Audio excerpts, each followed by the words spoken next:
What's up, everybody? It's Sarah, and this is the official Travel Partner YouTube channel.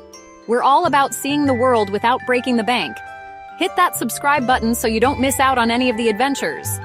So many people think that traveling to Europe is this impossible dream, that it costs thousands and thousands of dollars. Let me tell you, it's totally doable even if you're on a tight budget, like seriously tight. In this video, we're going deep on how to experience the magic of Europe on just $50 a day. We're talking flights, accommodation, food, activities, the whole 9 yards. Stick around, because this is going to be a game changer. First things first, flights. They can eat up your budget faster than you can say Eiffel Tower. But don't sweat it, that's where budget airlines come in clutch. We're talking Ryanair, EasyJet, Wizz Air. These guys are the real MVPs of affordable travel. Yeah, they might have some extra fees for baggage and stuff, but if you pack smart, you're golden.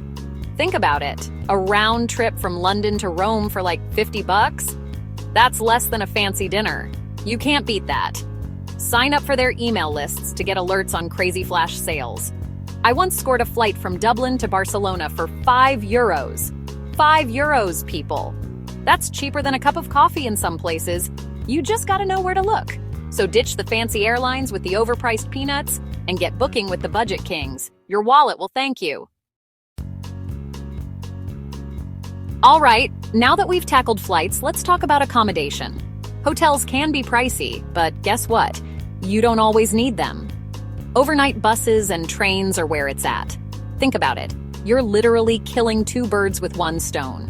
You're getting to your destination and getting a night's sleep, all while saving some serious cash. Plus, overnight travel can be an adventure in itself. You get to see the countryside go by, meet interesting people, maybe even have some laughs along the way. Just pack a good book, some snacks, maybe an eye mask and earplugs if you're a light sleeper, and you're good to go. Trust me, it's way more fun than it sounds. And the best part? You wake up at your destination, refreshed and ready to explore. No need to waste precious daylight hours checking into a hotel. Now, when you're not strategically sleeping through your journey, you've got to find a place to crash. And no, I'm not talking about sleeping on a park bench. Hostels, my friends, hostels are the backpacker's best friend. They're affordable, social, and you meet people from all over the world. It's like a crash course in different cultures, all under one roof. Don't believe the horror stories you hear. Most hostels are clean, safe, and have a great vibe. Choose ones with good reviews and you'll be set.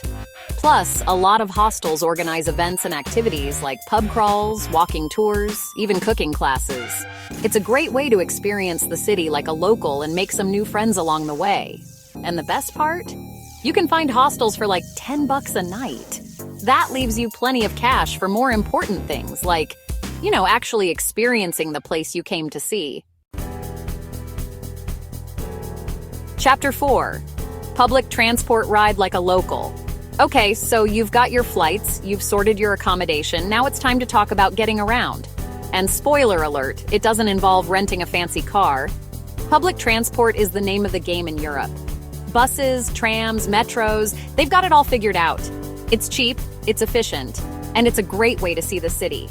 Seriously, forget about taxis or Ubers. They're budget killers. Grab yourself a metro pass, hop on, and let the city unfold before your eyes. You'll be surprised at what you discover.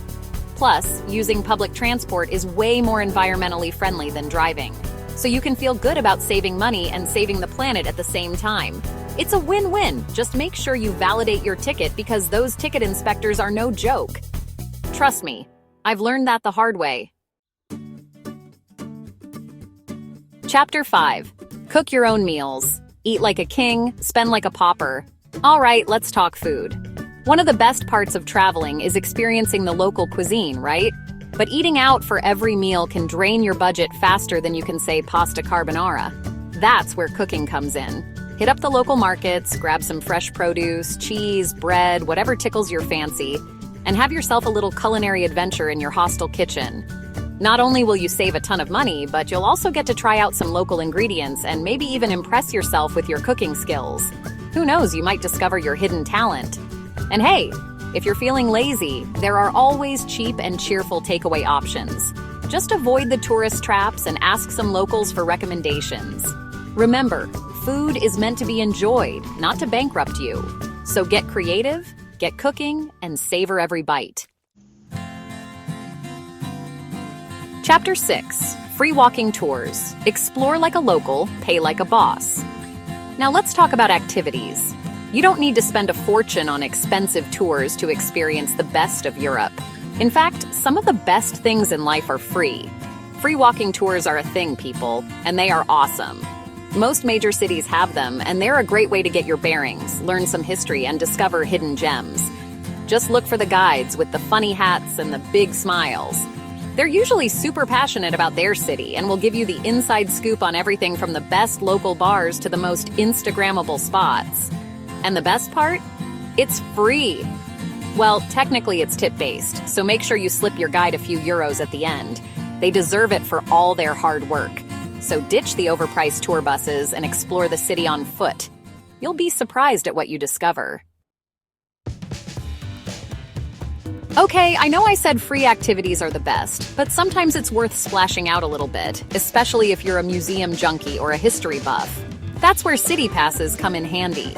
These little cards are like golden tickets to a city's top attractions, often including free or discounted entry to museums, galleries, and even public transport. Sure, they might seem a bit pricey up front, but if you plan your itinerary right, you can actually save a ton of money.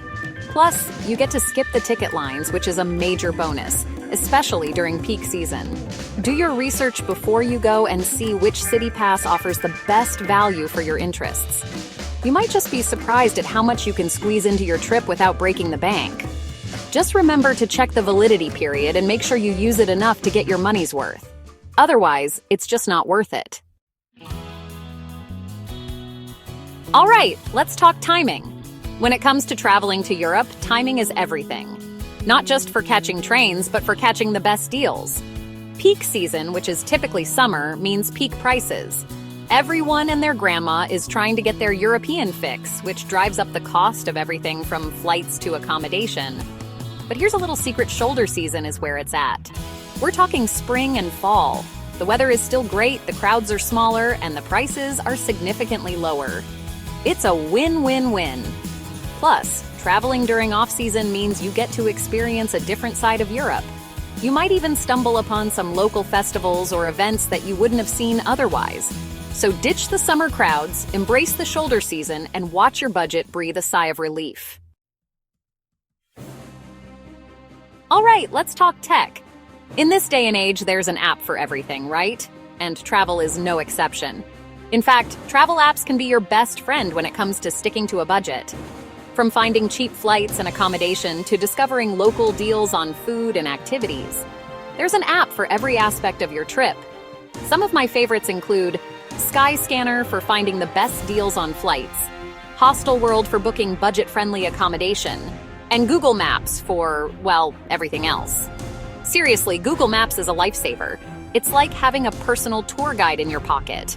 It'll tell you how to get everywhere, how long it'll take, and even if there are any delays. So before you even book your flight, download a few travel apps and start exploring. You might just be surprised at how much money you can save. All right, last but not least, let's talk packing. Overpacking is a surefire way to kill your budget, especially when it comes to those pesky baggage fees. Trust me, you don't need half the stuff you think you do. Pack versatile clothing items that you can mix and match, and don't even think about bringing more than one pair of shoes. Remember, you can always buy toiletries and other essentials at your destination. And if you absolutely can't live without something, chances are they have it in Europe too. Packing light means you'll be more agile, save money on baggage fees, and have more room in your backpack for souvenirs. It's a no-brainer, really. So channel your inner minimalist, pack smart, and thank me later. There you have it, my friends. Proof that you don't need to be a millionaire to experience the magic of Europe. With a little planning, a little creativity, and a lot of adventurous spirit, you can make it happen on a budget. If you found these tips helpful, hit that subscribe button and give this video a big thumbs up. And don't be shy. Share your own budget travel tips in the comments below.